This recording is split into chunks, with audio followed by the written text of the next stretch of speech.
Hola a todos, buenas tardes. Nuevamente en este día viernes, donde estamos transmitiendo bajo el paraguas teórico del programa de estudios de la Asociación de Almadaesa, la Asociación Deportiva de Almadaesa, con el apoyo de Open Gato, el apoyo técnico de Open Gato. Hoy día continuamos con el tema que teníamos sobre los prejuicios. Entonces, me gustaría, antes de continuar dilucidando, digamos, estos distintos prejuicios que hay contra las artes marciales, que todavía nos faltan un par de prejuicios que definir, hacer un pequeño punto sobre los criterios aplicados aquí en este trabajo, en esta idea, digamos. Entonces aquí me gustaría mencionar al profesor, al doctor en realidad, Carl Gustav Jung, que algunos lo conocerán, otros no lo conocerán. El doctor Carl Gustav Jung, doctor en medicina y además cofundador, digamos, de todo lo que es la psicología moderna. Carl Gustav Jung fue alumno de Sigmund Freud, estuvo en el proceso de fundación de la psicología y además fundó una escuela propia de psicología que es la psicología analítica, que se diferencia obviamente del psicoanálisis de Freud. Y él tiene unas ideas que son muy interesantes que a mí me gustaría explicarlas porque esta idea es central dentro de este trabajo que estamos haciendo de explicación de las artes marciales, ¿no? De la teoría de las artes marciales. Y es, como yo les había mencionado la semana pasada, Carl Gustav Jung en el funeral de Richard Wilhelm, que fue el introductor y primer traductor del I Ching en Occidente, ¿no es cierto? Este texto sagrado taoísta chino. Cuando muere Wilhelm, acude, ¿no es cierto?, Carl Gustav Jung a su funeral y hace un discurso. Pero ese discurso es tremendamente interesante porque estamos hablando de los 1930, principios del siglo XX. Y hay muchos problemas, ¿no es cierto?, para los occidentales entender lo que es la cultura oriental y, por tanto, dentro de la gama de cultura oriental, entender las artes marciales. Por eso que es relevante, digamos. Entonces, Carl Gustav Jung tenía una idea o una crítica, digamos, a la ciencia occidental donde decía que para entender aquellas cosas que son ajenas, ¿no es cierto?, yo tengo que basarme en mis propias raíces culturales. Algo lo mencionamos la semana pasada. Entonces yo tengo que tener muy claro cuáles son mis raíces culturales para que yo a partir de mis propias raíces culturales yo pueda comparar lo ajeno con lo propio. ¿Y a qué se refería? Se refería básicamente a entender en lo ajeno lo que es diferente, pero que es lo mismo. ¿Mm? Lo que es igual, pero que en el fondo es diferente. Lo que es diferente, pero es mejor. Lo que es diferente, pero es peor. ¿Ya? Entonces, esta idea voy a tratar de explicarla bien, porque como les decía yo, es central a los análisis que estamos haciendo.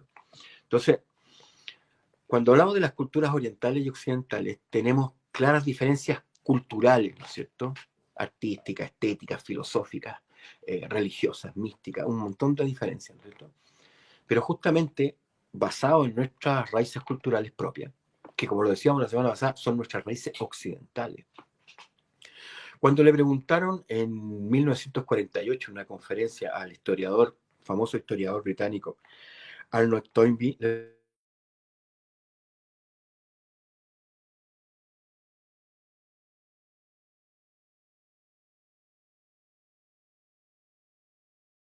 Chile por el sur, así tal cual. Nosotros somos la cola, la frontera sur extrema del occidente. No lo digo yo, lo decía el señor Arnold Toynbee. Entonces, nosotros somos parte de este occidente, que como yo les decía la semana pasada, su centro, ¿no es cierto?, es la cultura europea que se derramó hacia América y se traspasó hacia América más o menos fiel. Y en América nosotros somos latinoamericanos, hablamos español, tenemos una cultura cristiana, pero además somos de América del Sur y somos nosotros los chilenos el extremo de este límite geográfico. Entonces Finlandia, los nórdicos por el sur, los vikingos, y nosotros acá, ¿no es cierto? Somos los límites de la civilización occidental en términos geográficos, pero también en términos culturales. Entonces, nosotros tenemos como epicentro cultural Europa, ¿no es cierto? Pero en particular España, ¿ya? Y además, esas raíces españolas arraigadas aquí en un territorio que tenía una población existente y que tiene una tradición también, ¿eh? Y que es parte de nuestra propia tradición. Me estoy hablando de la mapuche, la diaguita, la prehispánica, ¿ya? Entonces, esa es nuestra tradición. Y nosotros pecamos mucho de saber muy poco de nuestras propias raíces. Sabemos poco, ¿te acuerdas? Yo les decía la semana pasada que sabemos muy poco de la caballería europea, de la caballería medieval, qué sé yo, de los griegos, de los romanos, de los españoles, etcétera, que son esa herencia occidental, ¿no es cierto? Que viene de los griegos y de los romanos, que pasa por España y llega a América. Y llega particularmente a Chile. Y en Chile se encuentra con otra tradición cultural, que es la tradición mapuche y la tradición diaguita y la tradición prehispánica, básicamente, los pueblos que existían aquí en Chile, que se funden finalmente para producir un pueblo que llamamos Chile.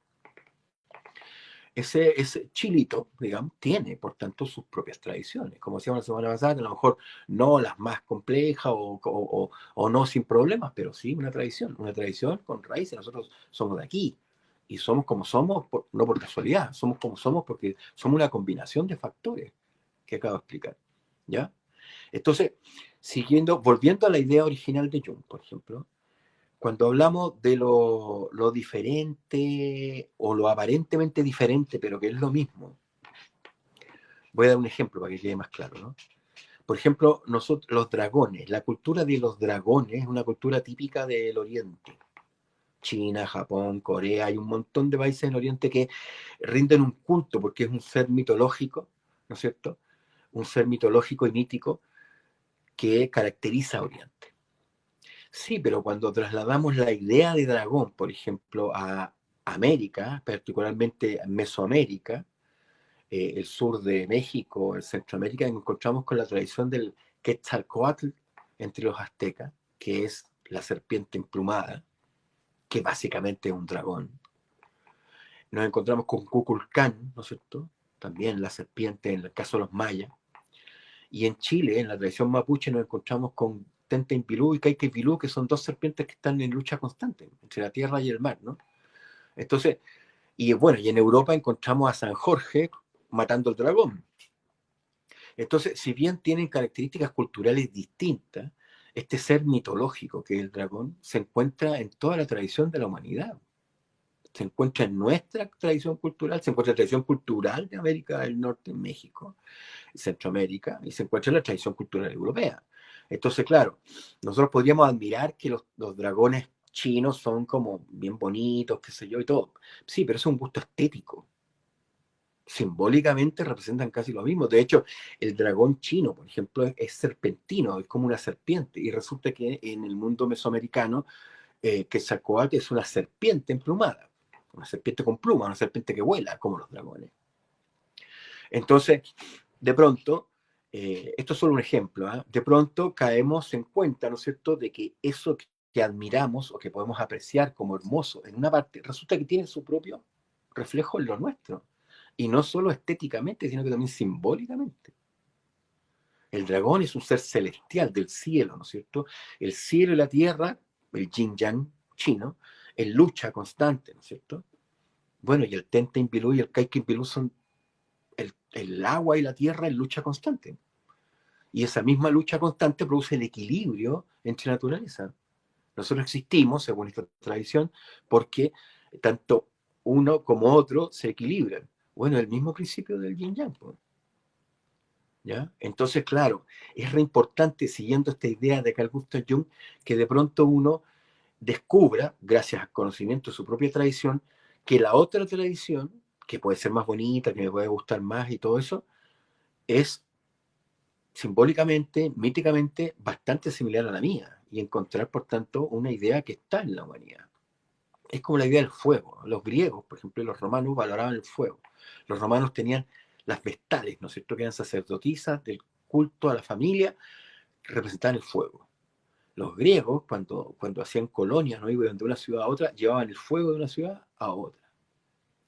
Y resulta que en Papúa Nueva Guinea también existe un culto al fuego. Y en América existe el culto al sol, ¿ya? Entonces, bueno, y en el mundo indio, de la India, digamos, también existe esta idea del sol como ser luminoso. Y en Egipto también existe la idea del sol. Entonces, de pronto, el fuego, el sol, la luz, la energía, es una cuestión universal, solo que interpretada de distintas maneras, ¿no es cierto? Esto está muy fuerte en ciertos libros que les puedo recomendar, como El mito del eterno retorno de Mircea Eliade o La ciudad antigua de Fustel de Coulanges, que cuentan todas, hacen estos análisis, estas comparaciones, ¿no es cierto? Cómo ciertos simbolismos culturalmente distintos, estéticamente diferentes, sin embargo tienen el mismo principio. Entonces, volviendo a Jung, necesitamos conocer nuestras raíces culturales para poder entender los elementos culturales ajenos, pero que en el fondo son lo mismo. Es como los palitos y el tenedor y cuchillo. Los asiáticos comen con palitos, es entretenido comer con palitos. Es una técnica muy distinta a la cuchara y el tenedor, digamos, o al cuchillo y el tenedor. Son técnicas distintas, sí, pero la función básica es la misma. E incluso yo podría decir que si yo tiro dos palitos en la calle, probablemente a nadie se le ocurra comer con esos palitos. En cambio, si yo tiro un tenedor en alguna parte, hasta el más idiota se da cuenta de cómo que el tenedor tiene cierta utilidad. ¿Se entiende? Entonces, de repente hay cosas distintas que a mí me pueden gustar y que pueden ser bonitas, y a mí me gusta comer con palitos, pero la practicidad que tiene el tenedor es infinita, y la posibilidad de encontrarle una utilidad al tenedor es bastante más amplia que la posibilidad de los palitos, digamos. Obviamente los palitos tienen origen, no vamos a entrar en eso, pero me estoy refiriendo a esa comparación. Yo como palito con palito porque me gusta, porque quiero, sí, pero no porque sea superior al tenedor y al cuchillo. Cumple la misma función básica y con cierta eficiencia ambos. Entonces, la idea de que entendamos lo que es ajeno, pero que es lo mismo, a pesar de la diferencia cultural, estética, es lo mismo, tiene la misma función, tiene la misma idea, etcétera, etcétera, es muy interesante. Para no obnubilarnos tampoco con una cultura ajena que tiene una estética distinta, pero que en el fondo, como les decía yo, tiene ideas similares. Lo otro son las ideas distintas, ¿ya? Hay cosas que se parecen, pero tienen cierta diferencia, ¿ya? Por ejemplo, eh, y diferencia negativa o positiva. Vamos a hablar de la diferencia negativa primero. Por ejemplo, nosotros alabamos, o hay gente que alaba, digamos, los sistemas educacionales asiáticos. ¿Mm? Los chinos, los japoneses, los coreanos, gente de Singapur, tiene muchos ingenieros, la gente estudia mucho y tienen muy buenos resultados en las pruebas PISA y todas estas pruebas internacionales, ¿no es cierto? Y nosotros, si nos comparamos con ellos, bueno, quedamos atrás, porque ellos tienen mejores resultados académicos, tienen más ingenieros, tienen más gente, entonces supuestamente son más inteligentes, supuestamente. Sin embargo, Japón, por ejemplo, ha tenido epidemias de suicidio porque la gente joven está tan presionada académicamente, está tan presionada para entrar a la universidad, está tan presionada para obtener ciertos resultados, que termina teniendo epidemias de suicidio escolar. Entonces, claro, cuando uno compara eso, dice, oye, sí, está bien, estudian harto y son bien inteligentes ellos, pero este tipo de presión que provoca suicidio escolar, que un alumno que no va a entrar a una universidad está definitivamente su vida destruida, eso es un poquito mucho, ¿no? Entonces, cuando uno compara y dice, bueno, yo quiero estos resultados, sí, pero aquí están todos estos elementos secundarios negativos. Estoy dispuesto a asumir esos resultados secundarios negativos por tener este otro resultado que yo aprecio. No creo. En América Latina, por ejemplo, en Chile, América Latina, no creo. ¿Ya? Es lo mismo que pasa, y eso en los estudios. Por ejemplo, en China hace muy poco, escuché una noticia, hace muy poco prohibieron que los niños tengan profesor particular en la casa. ¿Por qué? porque ya estudian mucho en el colegio, ya tienen muchas horas de estudio. Entonces los mismos chinos se dan cuenta que sobrecargar más todavía al intenso proceso que tienen de educación, con muy buenos resultados que tienen, es contraproducente. Es contraproducente para la salud de los cabros chicos. Entonces, volvemos al tema de la comparación. Hay mucha gente que compara los resultados en la educación de los países asiáticos numéricamente, ¿no? O sea, mejores resultados, mejores calificaciones y todo. Sí, pero los efectos secundarios, yo personalmente no estaría disponible para ese tipo de efectos secundarios. Entonces ahí estamos comparando algo que parece ser lo mismo, que incluso nosotros admiramos su rendimiento, sí, pero tiene sus externalidades negativas, muy negativas, que a lo mejor no estoy dispuesto a aceptar. Por ejemplo, no sé, pues en América Latina, yo no sé si una mujer, un matrimonio, la gente se casa en Oriente, se casa también en Occidente. Sí, pero yo no sé si una mujer latina estaría dispuesta, o europea, estaría dispuesta a caminar 3, 4 pasos detrás del marido, o a tirarse de rodilla al suelo cuando el marido va entrando a la casa. O que solo el apellido del padre se traspase a los hijos y no el de la madre. O que cuando se separan, ¿no es cierto?, se divorcian, automáticamente los niños quedan del lado del padre. Yo no sé si en América Latina eso sería aceptable. ¿Ya? Lo dejo ahí nomás, porque estos temas son igual más complicados y podríamos entrar en Honduras, pero lo dejo ahí nomás. Entonces, de repente comparamos cosas que son iguales, entre comillas, como hablábamos de la educación, el matrimonio, y que tal vez admiramos, sí, pero no vemos las externalidades negativas. Yo conocí a una persona que era muy entusiasmada con la educación en Japón. Y sí, pero ¿y esto otro? ¿Se puede permitir? No, probablemente no se puede permitir. ¿Ya? Entonces, cuando uno se basa en sus propias raíces culturales, compara estas raíces culturales con lo otro, ve cosas similares, sí, pero esas cosas similares tienen externalidades negativas muy profundas y muy feas. Entonces, tal vez, en realidad, sumando y restando, no me interesa tanto. Y tenemos esas cosas que son diferentes, pero son mejores. ¿Ya? Y ahí entramos en las artes marciales. ¿Por qué? Porque la tradición de las artes marciales, que como decíamos la semana pasada, se ha integrado como deporte a las Olimpiadas y se ha integrado a la vida occidental como un deporte, es uno de los, como deporte, las artes marciales tradicionales como deporte, tienen valores éticos explícitos. Todos los deportes tienen valores, disciplina, esfuerzo, ¿no es cierto?, etcétera, ¿no es cierto?, juego limpio, integridad, con todas las variables posibles, pero tienen valores, todos los deportes. Pero la diferencia es que los deportes marciales o las artes marciales tradicionales que se han incorporado a la idea del deporte tienen valores explícitos. O sea, la gente en clases de artes marciales aprende de memoria ciertos principios: cortesía, integridad, perseverancia, autocontrol, espíritu indómito, que son los principios del taekwondo, por ejemplo.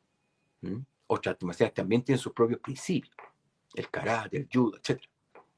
El taekwondo tiene estos 5 principios explícitos, que la gente los pone en una pared, los niños se lo tienen que aprender de memoria, los más grandes tienen que explicarlo y tratar de entenderlo para poder aplicarlo, ¿ya? Entonces, claro, cuando hablamos de la comparación del arte marcial, nosotros hablábamos la semana pasada de las artes marciales occidentales, que también son valiosas y que también tienen una cierta tradición. Sí, pero de alguna manera el proceso histórico ha sido diferente y estas artes marciales, deportes occidentales, han llegado con un poquito menos de profundidad, menos sustancia, como hablábamos la semana pasada. El concepto de juego y el concepto de deporte han perdido un poco de sustancia, que ahora están recuperando, ¿no es cierto?, a partir de las Olimpiadas que fundó el barón Pierre de Coubertin, ¿no es cierto?, con la intención justamente de recuperar los valores clásicos, griegos. Justamente, ¿por qué? Porque él entendía, me imagino, que llegó a nuestros tiempos, ¿no es cierto?, el deporte y el juego perdiendo un poquito de sustancia. En cambio, las artes marciales, por procesos distintos, artes marciales orientales, por procesos históricos distintos, han llegado a nosotros con una profundidad ética, moral, más potente, más explícita. ¿Ya? Entonces, es re importante, siguiendo la idea de Carl Gustav Jung, tener la idea, ¿no es cierto?, para poder compararnos. Incluso ahora, hablando de Chile, ¿cierto? De la tradición chilena propiamente tal, sudamericano, latinoamericano, del sur, del extremo occidente. Hay un autor francés, Alain Rouquier, que llama a Chile, lo llama el extremo occidente, toda esta región del sur de América. Y dentro del concepto de Arnold Toynbee tiene razón, somos el extremo occidente. Occidente, pero en el límite. Y tenemos nuestras propias tradiciones.